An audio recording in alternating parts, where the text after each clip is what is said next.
Erik je 6,5letý kluk, který má dětský autismus, ale jinak je to docela takový veselý, hodně aktivní dítě, které potřebuje pořád pohyb.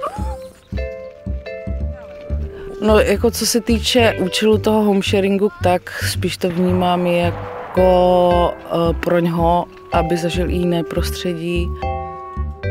Tak jsme říkali, že bychom byli rádi, kdyby ta rodina kdyby byli za prvé dva, aby ho zvládli jako tu jeho hyperaktivitu a za druhé, aby měli děti.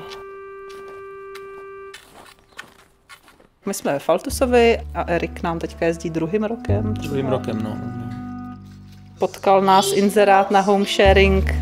Přišlo mi to, že tohle jako člověk věnovat může a může za to být nějaký velký benefit pro to dítě nebo pro jeho mamku, která si buď na chvíli odpočne, nebo jenom uvidí, že někdo ho má prostě rád jako takový je. A že mu ukáže vlastně spoustu jako věcí, které z té své rodiny třeba nemusí jakoby znát.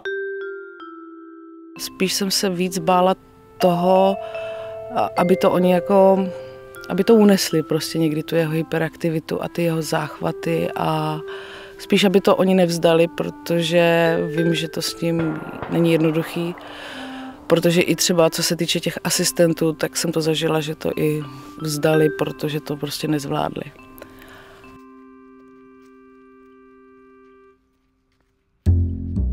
To není nějaký projekt jako maminky nebo maminky a tatínka, ale šli jsme do toho jako rodina a ty naši kluci byli menší tenkrát ještě, tak jsme si říkali, jestli jim to jako dobře vysvětlíme, jak tohle funguje.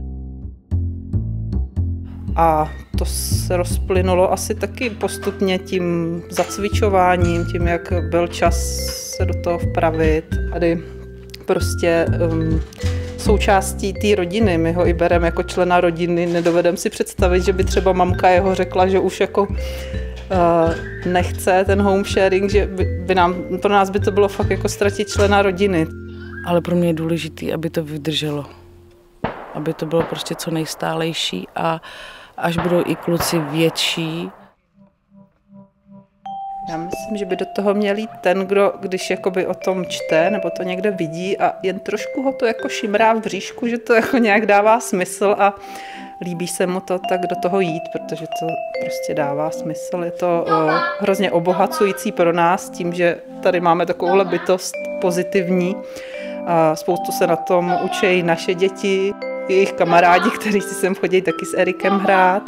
Co si myslím, že pro ty hostitele, co se týče toho autismu, tak si myslím, že je to dobrý v tom, že poznají opravdu jiný svět, stejně jako já jsem ho poznala, když se mi Erik narodil, že člověk opravdu pak spoustu věcí přehodnotí a zjistí, že spoustu věcí není důležitých.